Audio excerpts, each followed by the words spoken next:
Oh, poor old Reuben Clamzo. Clamzo, me boys, Clamzo. All right. I've wanted to do this for a long time. I really have. I've wanted to do a review of this for a long time. Arlo Guthrie, my buddy Arlo, of Alice's restaurant fame. You can get anything you want at Alice's restaurant, except in Alice. Here we go. The story of Reuben Clamzo and his strange daughter in the key of A.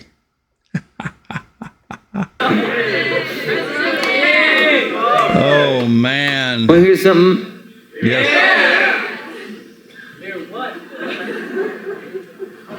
You know that Indians never ate clams?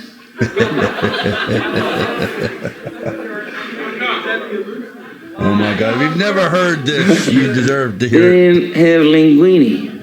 They didn't have linguine. That's And right. so what happened was that clams was allowed to grow unmolested in the coastal waters of America for millions of years.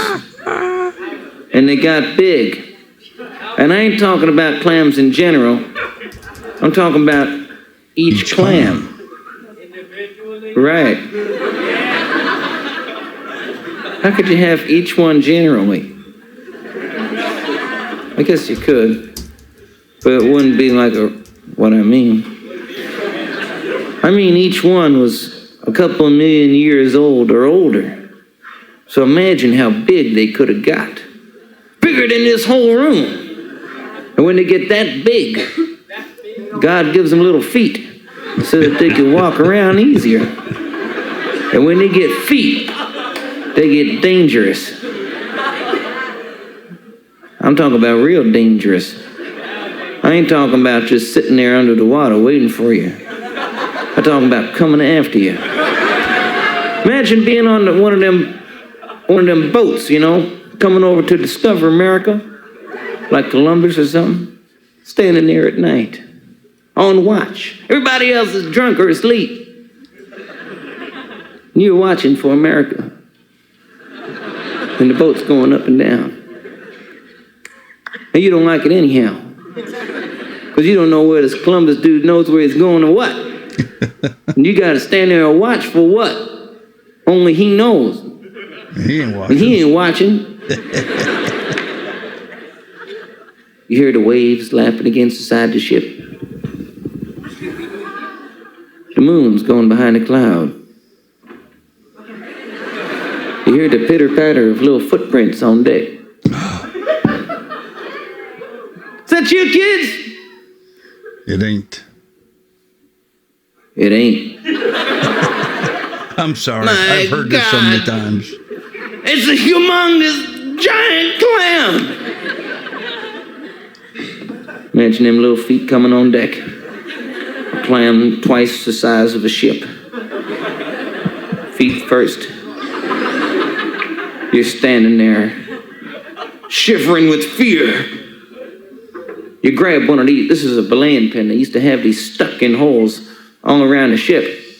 Probably didn't know what this is for. You probably had an idea, but you're wrong. They used to have these stuck in the holes all along the sides of the ship, everywhere. You wouldn't know what this is for unless you was that guy that night. I mean, you grab this out the hole and you run on over there. Bam, bam, on them little feet. Back into the ocean and go hurt but not defeated. Humongous giant clam ready to strike again when the opportunity was better. You know that not even the coastal villages was safe from them big clams? Mm-mm. You know them big clams had an inland range of about 15 miles? Think of that. I mean, the early pioneers and the settlers, they built little houses all up and down the coast, you know, little inland stuff like that. And they didn't have houses like what we got now with bathrooms and stuff. They built little privies out back, and late at night, maybe a kid would have to go. And he'd go stomping out there in the moonlight. And all they'd hear for miles around would be one big...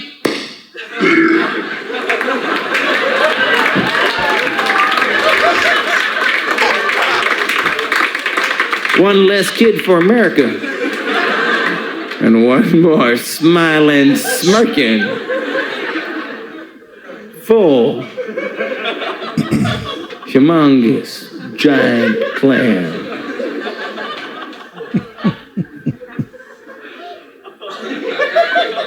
So Americans built forts. You've seen them forts. You know, you have pictures of them forts with the wooden points all around. You probably thought them points was for Indians. But that's stupid, because Indians knew about doors. But clams didn't. So even if a clam knew about a door, so what? A clam couldn't fit in a door. I mean, he comes stomping up to a fort at night, put them feet on them points and jump that crying, tears coming out of them everywhere. But Americans couldn't live in forts forever. I mean, you couldn't just build one big fort all around America. How would you go to the beach? So what they did was they formed groups of people. I mean, they had people all up and down the coast form these little alliances. Like up north, it's called the Clamshell Alliance. And farther down south, it's called the Catfish Alliance. They had these alliances all the way up and down the coast, defending themselves against these threatening monsters, these humongous giant clams. And they'd go out there. If there was maybe 15 of them, they'd be singing songs in 15-part harmony. And when one part disappeared, that's where they knew the clam would be. Which is why Americans only sing in 4-part harmony to this very day. That proved to be too dangerous. See, what they did was they'd be singing these songs called clam shanties. And they'd have these big spears called clampoons. And they'd be walking up and down the beach. And what the method they eventually devised where they'd have this guy, the most strongest, heavy-duty, true blue American, courageous type dude they could find. And they'd have him out there walking up and down the beach all by himself with 14 other chicken dudes hiding behind the sand dunes somewhere. He'd be singing the verses, they'd be singing the chorus. And clams would hear him. And clams hate music. So clams would come out the water. And they'd come after this one guy. And all you'd see pretty soon was flying all over the sand, flying up and down the beach. Man, clam, man, up and down the beach, going this way, that way, up the hills, and then water out the water, behind the trees, everywhere. Finally, the man would jump over a big sand dune, roll over the side. The clam would come over the dune, fall in the hole. 14 guys would come out there and stab the shit at him with their clampoons. That's the way it was. Oh, my God. That was one way to deal with them. The other way was to weld 2 clams together.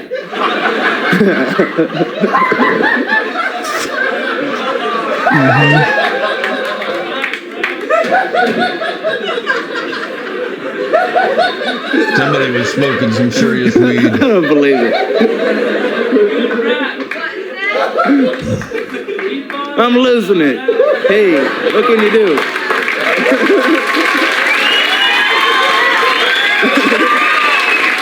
Way too funny.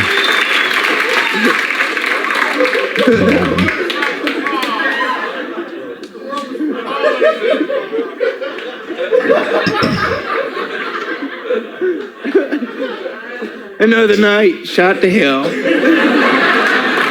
heard this so many times, and it's still hysterical after all these years. Hey, this was serious back then. Yes, it was. Serious stuff. This was very serious.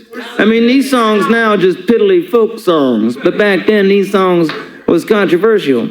These was radical, almost revolutionary songs, because times was different, and clams was a threat to America. That's right. So we want to sing this song tonight about the one last, I mean, this guy is one of these, see what they did was, there was one man, he was one of these men, his name will always be remembered.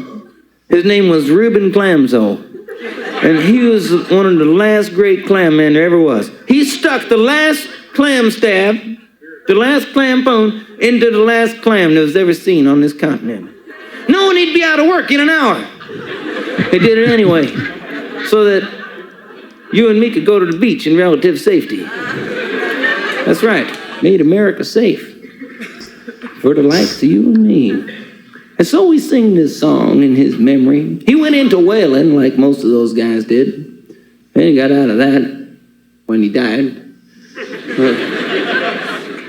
You know, clams is much more dangerous than whales. Clams can run in the water, on the water, or on the ground. And they're so big sometimes that they could jump. And they can spread their kind of shells and kind of almost fly like one of those flying squirrels. It's true. You could be standing there thinking you're perfectly safe, and all of a sudden, whop!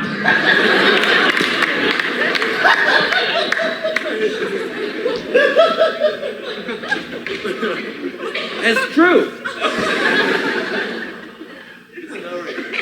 And so this is the song of this guy by the name of Reuben Clamzo. And the song takes place right after he stabbed his clam. And the clam is going through his kind of death dance over in the side somewhere. And Reuben goes into, the song starts there and he goes into wailing and takes you through the next.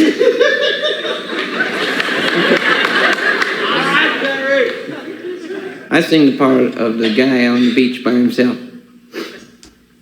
I go like this. Oh, poor old Reuben Clamzo. And you go, Clamzo, boys, Clamzo. That's the part of the 14 chicken dudes over on the side. Just Clamzo, boys, Clamzo. That's what they used to sing. They'd be calling these clams out of the water. By taunting them, making fun of them. You know? Clamzo, boys, Clamzo. Clams would get real mad and come out.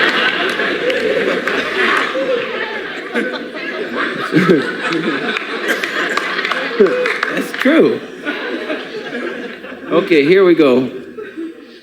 I want you to sing it in case you ever have an occasion to join such an alliance. You know, some of these alliances are still around, still defending America against things like them clams. And if you ever wants to join one, now you have some historic background. So you know where these guys are coming from. It's not just some 60s movement or something. I mean, these things go back a long time. That's right. So here we are. Clamzo, boys, Clamzo. It's the hardest thing you'll have to do all night. Clamzo, boys, Clamzo. Let's do it again. I'll sing my part and I'll sing your part so that you know that it's your part. Oh, poor old Reuben Clamzo. Clamzo, boys, Clamzo. That's great. Now we go to the hard parts. Pay attention. I go like this. Oh, poor old Reuben Clamzo. And you go, Clamzo, me boys, Clamzo. Notice the distinction you're going to have to make now between the first and easy Clamzo, boys, Clamzo, and then the more complicated Clamzo, me boys, Clamzo. Wow.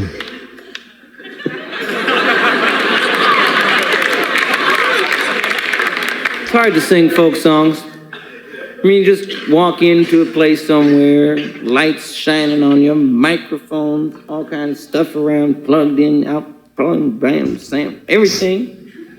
But the one thing that's not there is the realness of what it must have been like to sing these songs 200 years ago today.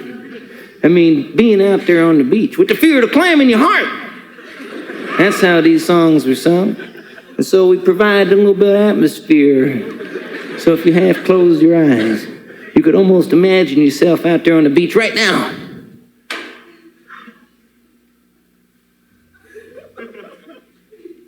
Singing this song with fear in your heart, but calling that clam out. You chicken clam!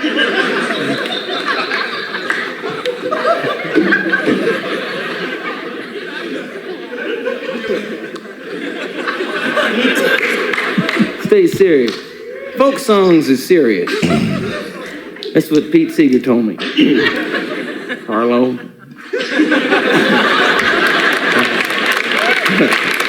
I only want to tell you one thing. Folk songs are serious.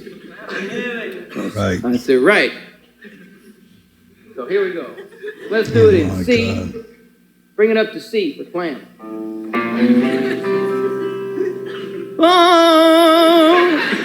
Oh, Reuben. Bring it down now. Is that, what's that? B? Let's do it in B. B for, boy, that's a big clam. Let's do it in G. For G. I hope that big clam don't see me. Let's do it in F. For he sees me.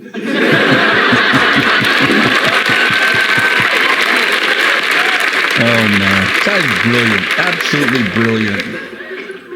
Let's do it back in A. For Hey.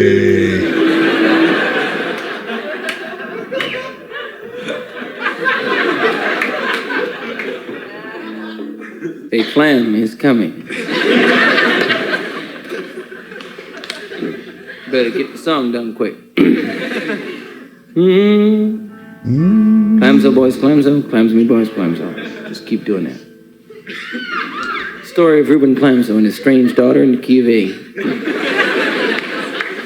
Oh, poor old Reuben Clamzo. Clamzo boys, Clamzo. Oh, poor old Reuben Clamzo. Clamzo me boys, Clamzo. Oh, Reuben was no sailor. Clamzo boys, Clamzo. So we shipped him on a whaler. Clamzo me boys, Clamzo. Because he was no beauty. Clamzo boys, Clamzo. He would not do his duty. Clamzo me boys, Clamzo. Because he was so dirty. Clamzo boys, Clamzo. We gave him 5 and 30. Clamzo me boys, Clamzo. Oh, Reuben Clamzo's daughter. Clamzo boys, Clamzo. She begged her dad for mercy. Clamzo me boys, Clamzo. She bring him wine and water. Clamzo boys, Clamzo. And a bit more than she oughta. Clamzo me boys, Clamzo. Well, he got his seaman's papers. Clamzo boys, Clamzo. He's a terror to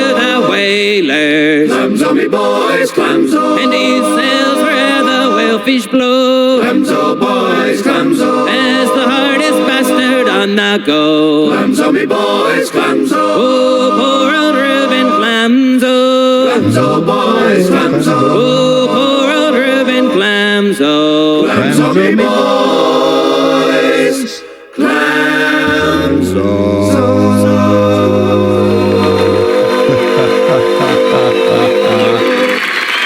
Oh, man.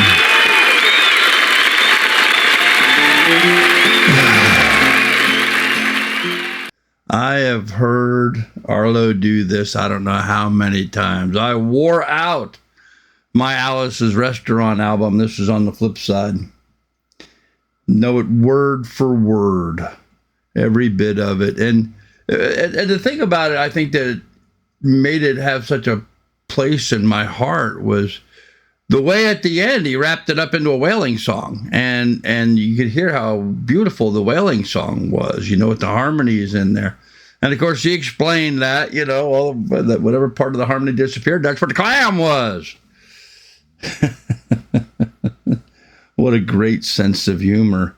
And, you know, without the necessity of vulgarity or cursing or, you know, just a good family story. I mean, of course, I'd rather imagine there were some little kids that heard Arlo do this that were probably afraid to go out of the cabin and take a leak at night for fear of a giant clam flying through the air. Oh, what a good time that was, and how privileged I feel having been alive and been able to experience and listen to things like this during my lifetime. We are so fortunate to have been born and live when we do. What a gift it is from God for us to be able to enjoy this and be able to spend a lifetime laughing at the same thing over and over again because it's just that funny. And God bless Arlo for having the creativity and the sense of humor to create a story such as Reuben Clamzo and His Strange Daughter in the Key of A. Just amazing times we've lived through. Amazing times. And I feel so I feel so great about having been around. I feel so fortunate, humbled even, that we've been able to enjoy all this time in our lives. It's been amazing. Well, I hope you enjoyed that. Get in the comment section. Let me know your thoughts on Reuben Clamzo and A Strange Daughter in the Key of A. Good old Arlo Guthrie. And, we'll find something else to listen to. Thanks, friends.